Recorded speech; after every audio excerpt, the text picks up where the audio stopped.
ప్రతిపాదిస్తున్నాం. రాష్ట్రంలోని 3,38,00,000 లబ్ధిదారులకి public distribution system కింద అన్ని రేషన్ షాపుల ద్వారా 6 కిలోల సన్నబియ్యం అందించబడుతుంది.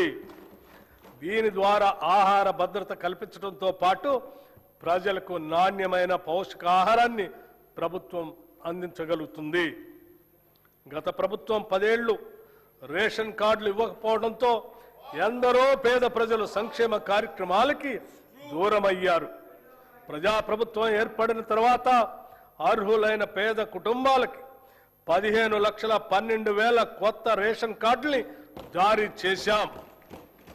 పాత కార్డులో మరో 19,44,000 మంది కొత్త సభ్యుల్ని చేర్చాం. రాష్ట్రంలో ప్రస్తుతం 1,05,07,879 రేషన్ కార్డులు ఉన్నాయి.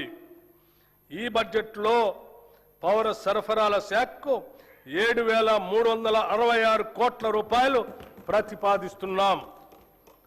పశు సంవర్ధక మత్స్య రంగాలు 2024-25 సంవత్సరంలో 1,935 కోట్ల 27 లక్షల గుడ్ల ఉత్పత్తితో తెలంగాణ రాష్ట్రం దేశంలో 3వ స్థానాన్ని చేరుకుంది. 11,58,000 టన్నుల మాంసం ఉత్పత్తి చేసి దేశంలో 5వ స్థానానికి చేరుకున్నాం. 2025-26 ఆర్థిక సంవత్సరానికి గాను రాష్ట్ర GSDPకి పశు సంవర్ధక రంగం 1,00,000